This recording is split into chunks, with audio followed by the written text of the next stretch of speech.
യുദ്ധം ചെയ്ത് തോറ്റ ലോക പോലീസ് ഇപ്പോൾ അക്കടി പറ്റിയിരിക്കുകയാണ്. അമേരിക്കയ്ക്ക് വേണ്ടിയിട്ട് പ്രവർത്തിക്കാമെന്ന് പറഞ്ഞ ട്രംപ് ഇപ്പോൾ ഇറാനു വേണ്ടി പ്രവർത്തിച്ച് തുടങ്ങിയിരിക്കുകയാണ്. $12 ബില്യൺ കൂടെ 12 ബില്യൺ അഥവാ 24 ബില്യൺ ഡോളറാണ് അമേരിക്കയുടെ കയ്യിൽ ഇറാൻ്റേതായിട്ടുള്ളത്.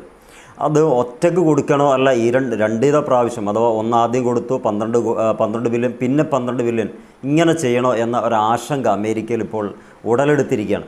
മാത്രമല്ല ഈ 12 + 12 അങ്ങനെ 24 ബില്യൺ ഡോളർ കിട്ടിക്കഴിഞ്ഞാൽ അത് നിങ്ങൾ മറ്റ് രാജ്യങ്ങൾക്ക് വേണ്ടി ഉപയോഗിക്കരുത്, മറ്റാവശ്യത്തിനും വേണ്ടി ഉപയോഗിക്കരുത്. ഞങ്ങളുടെ കയ്യിൽ നിന്ന് കാർഷിക വിഭവങ്ങളും കാർഷിക ആവശ്യത്തിനുള്ള ആയുധങ്ങളും ഒക്കെ നമ്മുടെ കയ്യിൽ നിന്ന് നിങ്ങൾ വാങ്ങിക്കണം. അഥവാ ഈ 12 ഞങ്ങളങ്ങ് തരും, തിരിച്ച് വേഗം തന്നിട്ട് ആ ആയുധങ്ങൾ അഥവാ കാർഷിക വിളകൾ നടത്തുന്നതിന് വേണ്ടി കൃഷി നടത്തുന്നതിന് വേണ്ടിയിട്ടുള്ള ആ യന്ത്രങ്ങളും മറ്റു കാര്യങ്ങളും വിത്തുകളും ബന്ധപ്പെട്ട കാര്യങ്ങളൊക്കെ നിങ്ങൾ ഞങ്ങളുടെ കയ്യിൽ നിന്ന് തന്നെ വാങ്ങിക്കണം. പിന്നെ ഈ 12 ബില്യൺ എന്ന് പറയുന്നത് ചെറിയ സംഗതിയല്ലല്ലോ. അപ്പോൾ ആദ്യത്തെ ഗഡു അങ്ങനെ ഉപയോഗിക്കുക.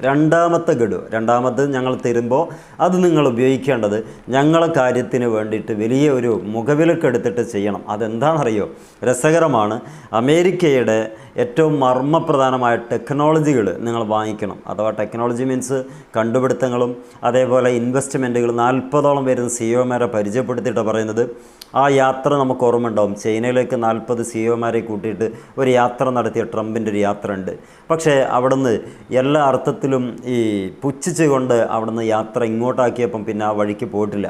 അതേ 40ഓളം വരുന്ന സിഇഒമാരുടെ കമ്പനികളിൽ ഇറാൻ്റെ വലിയ വലിയ ഇൻവെസ്റ്റ്മെൻറ്റുകൾ ആഗ്രഹിക്കുന്നു.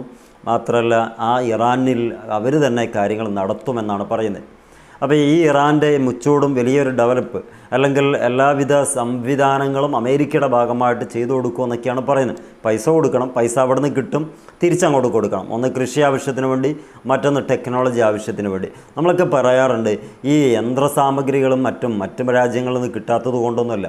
പിന്നെ ഇവർക്ക് പോകുന്നൊരു കറൻസി തിരിച്ചവിടെ തന്നെ എത്തിക്കുക എന്നുള്ളത് അവരുടെ ഏറ്റവും വലിയ ആവശ്യമാണ്. ഇറാൻ പറഞ്ഞു ആ വിഷയത്തിൽ ഞങ്ങളൊന്ന് ആലോചിച്ചിട്ടേ പറയാവുള്ളൂ. അങ്ങനെയല്ല, നമ്മുടെ മുജ്തബ ഖാംനയുടെ തീരുമാനമായിരിക്കും അന്തിമ തീരുമാനം. എൻ്റെ അല്ലെങ്കിൽ അബ്ബാസ് അരാജ്കി, ഖാലിബാഫ്, അത് മസൂദ് പെഷസ്ക്യാൻ ബന്ധപ്പെട്ട ആളുകളൊക്കെ പറഞ്ഞു ഓക്കെ, നമുക്കത് അംഗീകരിക്കാൻ കഴിയുന്നതേയുള്ളൂ. എന്നാലും അന്തിമ തീരുമാനം എന്നുള്ളത് നമ്മുടെ ആത്മീയ നേതാവും അതേപോലെ തന്നെ രാജ്യത്തിൻ്റെ പരമാധികാരമായിട്ടുള്ള മുജ്തബ ഖാംനയുടെ വാക്കുകൾക്ക് ശേഷമായിരിക്കും. എന്താണെങ്കിലും നിങ്ങൾ വെച്ച നിർദ്ദേശങ്ങൾ അതേ ഗൗരവത്തിൽ ഞങ്ങൾ അംഗീകരിക്കുന്നു എന്ന് വാക്കാൽ അവർ കൊടുക്കുകയും ചെയ്തു.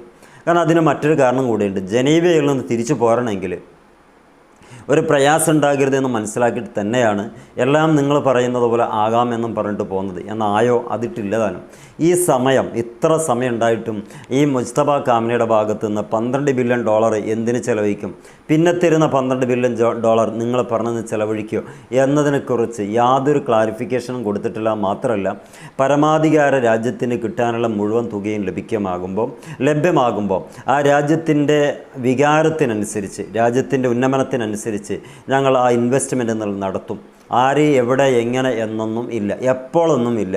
അപ്പോൾ കൃത്യമായൊരു രാഷ്ട്രീയപരമായിട്ട് നോക്കുകയാണെങ്കിൽ ട്രംപ് പറയുന്നതൊക്കെ ഈ ബന്ധപ്പെട്ട ആളുകൾ വാക്കാൽ പറയുകയും അത് ആകാം എന്ന് പറഞ്ഞു പോരുകയും ഇവിടെ വന്ന് നോക്കുമ്പം ഈ മുജ്തബ ഖാംനയുടെ വാക്കുകൾ വളരെ വെറൈറ്റിയായി മാറി. അത് രാജ്യത്തിൻ്റെ താല്പര്യങ്ങൾക്കനുസരിച്ച് ഉപയോഗിക്കാനുള്ളതാണ്. രാജാവല്ല ഭരിക്കുന്നത്, ജനാധിപത്യപരമായി രാജ്യത്തിൻ്റെ ഭരണം കൈയാളുന്ന ഞങ്ങളെ സംബന്ധിച്ചിടത്തോളം രാജ്യവികാരങ്ങൾ കൂടി അഥവാ പൗരന്മാരുടെ അവകാശങ്ങളെ ഹനിക്കാതെ നമ്മൾ കൈകാര്യം ചെയ്യേണ്ട സമ്പത്താണ്. എന്താണെങ്കിലും കാത്തിരുന്ന് കാണാം എന്നുള്ള മട്ടിൽ മുജ്തബ ഖാംനെ വന്നു. ഇവിടെയാണ് മുജ്തബ ഖാംനയേക്കാൾ നല്ലത് ആയത്തുള്ള ഖാംനെ ആയിരുന്നു എന്ന് ട്രംപ് ഒരു വേള പറയുന്നുണ്ട്. കുറച്ച് മുമ്പ് പറഞ്ഞ കാര്യമാണ്. ഇറാഖിൽ സദ്ദാം ഹുസൈൻ ആയിരുന്നു ശരിയെന്ന് പറയുന്നത് പോലെ ഇവിടെയും ഈ ആയത്തുള്ള ഖാംനെ ആയിരുന്നു ശരി. കാരണം അദ്ദേഹത്തിന് മറ്റ് കാര്യങ്ങൾ കൊണ്ട് പകവീട്ടേണ്ട ഒരാവശ്യം വന്നിട്ടില്ലായിരുന്നു. പക്ഷേ മകനെ സംബന്ധിച്ചിടത്തോളം വാപ്പയെ കൊന്ന കൊലയാളിക്ക് ഒരുപാട് പകരം വീട്ടേണ്ടതുണ്ട് എന്നുള്ളത് അദ്ദേഹത്തിൻ്റെ സംസാരത്തിൽ നിന്ന് ബോധ്യപ്പെടുന്നുണ്ട്. അതൊക്കെയാണ് ഇങ്ങനെ ഞങ്ങളുടെ രാജ്യത്തിന് കിട്ടിക്കഴിഞ്ഞാൽ അതെന്തൊക്കെ ചെയ്യണമെന്ന് ഞങ്ങളുടെ രാജ്യം തീരുമാനിക്കും. അതിന് മേൽ തരാനുള്ളവൻ ഒന്നും കച്ചകെട്ടി ഇറങ്ങിയിട്ട് ഒരുപാട് നിബന്ധനകളൊന്നും വെക്കേണ്ടതില്ല എന്ന് തുറന്നു പറയുന്നില്ലെങ്കിലും പരോക്ഷമായിട്ടത് ബോധ്യപ്പെടുത്തിയിട്ടുണ്ട്. എന്താണെങ്കിലും ഈ ട്രംപിൻ്റെ കയ്യിലുള്ള 24 ബില്യൺ ഡോളർ അമേരിക്കയിൽ നിന്ന് ഇറാനിലേക്ക് എത്തുന്നു. ഇത്ര കാലമാസകലം അടഞ്ഞു കിടന്ന ആ സൂയസ് കടലിടുക്കിലൂടെ പോകേണ്ട എണ്ണകളൊക്കെ ഉപരോധം കാരണം അടഞ്ഞു കിടക്കുന്നത് ഇപ്പോൾ അവർക്ക് തുറന്നു കിട്ടിയിരിക്കുന്നു. മൂന്നാമത് ഈ രാജ്യത്തെ ബഹുമാനിക്കാനും അന്തസ്സോടെ സംസാരിക്കാനും ട്രംപ് പഠിക്കണമെന്നുള്ള ഒരൊറ്റ ഉത്തരവോടുകൂടി ആ ട്രംപ് ഇപ്പം മാന്യമായി സംസാരിക്കാനും തുടങ്ങി. ഡാഷ് എന്നൊക്കെ പറഞ്ഞ് ഉപയോഗിക്കുന്ന, അഥവാ അവരുടെ ഇംഗ്ലീഷ് ഭാഷയിൽ പറയാൻ അങ്ങനെയൊക്കെ പ്രയോഗിച്ച ട്രംപ് ഇപ്പം മൗനാനുവാദത്തോടുകൂടെ മൗനാനിയായിട്ട് എല്ലാം കേട്ടിരിക്കുകയാണ്. ഒറ്റന്നേ ഉള്ളൂ, ഈ വേൾഡ് കപ്പ് അവസാനിക്കുന്നതോടുകൂടെ ആയിരിക്കാം, അല്ലെങ്കിൽ ഒക്ടോബർ മാസത്തോടുകൂടെ പര്യവസാനിപ്പിക്കുന്ന ഈ ഒരു കരാറ് അതിനുശേഷം മറ്റൊരു മുഖവുമായിട്ട് ട്രംപ് വരും. അവിടെ കാര്യമായിട്ട് ഈ ആണവ ചർച്ചയുമായിട്ട് വഴിമുട്ടി നിൽക്കുമ്പം അതൊരു യുദ്ധത്തിൻ്റെ പാതയിലേക്ക് നയിക്കുകയും അതോടൊപ്പം യുദ്ധം പൊട്ടിപ്പുറപ്പെടുകയും ചെയ്യുമെന്നാണ് ഈ വാക്കുകളൊക്കെ കേൾക്കുമ്പോൾ ട്രംപിനെക്കുറിച്ച് പഠിച്ച ജേർണലിസ്റ്റുകൾ പറയുന്നത്. അത് വ്യക്തമായി ഒന്നുകൂടി ചിന്തിച്ചാൽ കറക്റ്റായിരിക്കും. കാരണം 47 വർഷക്കാലമായ ഉപരോധങ്ങളൊക്കെ ഇറാൻ്റെ ഏറ്റവും പ്രധാനപ്പെട്ട ഒരു വഴിയെ അല്ലെങ്കിൽ വ്യാപാര സംവിധാനങ്ങളെ അമേരിക്ക താൽക്കാലികമായി തുറന്നു കൊടുത്തിരുന്നു. മാത്രമല്ല അവിടെ നിന്ന് തന്നെ പ്രഖ്യാപിക്കുക, അമേരിക്കൻ ട്രഷറി തന്നെ അത് പ്രഖ്യാപിക്കുകയും ചെയ്യുന്നു.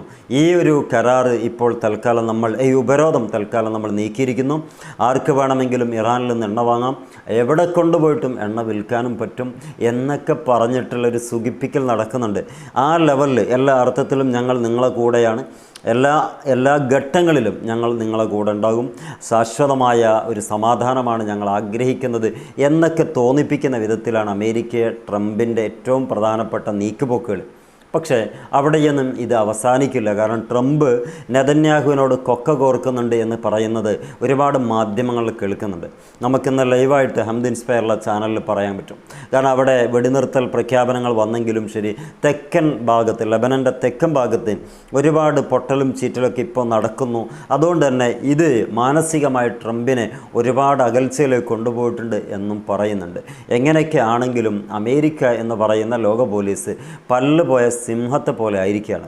കാണാൻ ഒക്കെ സിംഹത്തിൻ്റെ കോലമുണ്ടെങ്കിലും ആക്രമിക്കാനും അതേപോലെ ആ പവർ കാത്തു സൂക്ഷിക്കാനും സിംഹത്തിന് ആയുധമായി ആകെ ഉള്ളത് ഒരു കൈയും, അഥവാ 2 കൈയും കാലും പിന്നെ പല്ലുകളുമായിരുന്നു. ആ ജടകുത്തിയ ആ സംഭവത്തിൽ ട്രംപിൻ്റെ അവസ്ഥയിൽ പറയുകയാണെങ്കിൽ പല്ലുപോയ സിംഹമാണ്. എല്ലാം ഞങ്ങൾ തന്നിരിക്കുന്നു, ഇനി ഞങ്ങളോടൊന്നും ചെയ്യരുതേ എന്നാണ് പറയുന്നത്. ഇനി എന്താകും എങ്ങനെയാകും എന്നൊക്കെ ട്രംപിൻ്റെ ബി പ്ലാൻ വരുമ്പോൾ അറിയുള്ളൂ. എന്തായാലും ഈ ബി പ്ലാൻ ഉണ്ടാകാതിരിക്കാനുള്ള സാധ്യതയില്ല. ഏതൊക്കെ കാലത്ത് കരാറ് കൊണ്ടുവന്നിട്ടുണ്ടോ ആ കാലത്തൊക്കെയും കരാറ് ലംഘനം കൂടി നടത്തിയ, പേര് കേട്ട, പരോക്ഷമായിട്ട് പറഞ്ഞാൽ അല്ലെങ്കിൽ ഏറ്റവും നല്ല ഒരു പേര് ചാർത്തി വിളിക്കണമെന്നുണ്ടെങ്കിൽ ക്രൂരന്മാരുടെ ഒരു ലെവലാണ് അവരുണ്ടാക്കിയത്. എന്തൊക്കെ ലെവലിൽ അവർ ചിന്തിപ്പിച്ചിട്ടുണ്ടോ അതിനൊക്കെ എതിർ കാര്യങ്ങൾ ചെയ്യാനും അവർ ശ്രമിച്ചിട്ടുണ്ട്. ഇനിയൊരു കരാറ് ഇന്ന് അവസാനിക്കും, ഇന്നിപ്പോൾ നിലവിൽ വന്നിട്ടുണ്ട്, എന്ന് അവസാനിക്കുമെന്ന് ആരും ചോദിക്കുന്നുള്ളൂ. അവിടെയാണ് ട്രംപിൻ്റെ മാനസിക നില എന്തെന്നറിയാൻ ലോകം കാത്തിരിക്കുന്നത്. എന്താണെങ്കിലും ലോക പോലീസ് എന്ന് പറയുന്ന പട്ടം അഴിഞ്ഞു വീണിരിക്കുന്നു. എല്ലാ അർത്ഥത്തിലും ഇറാന് ഒരുപാട് ഗുണങ്ങൾ ലഭിച്ചിരിക്കുന്നു. മറ്റൊരു വീഡിയോയിൽ കാണാം. സപ്പോർട്ട് ചെയ്യുക, സബ്സ്ക്രൈബ് ചെയ്യുക. Wish you all the best. Good bye.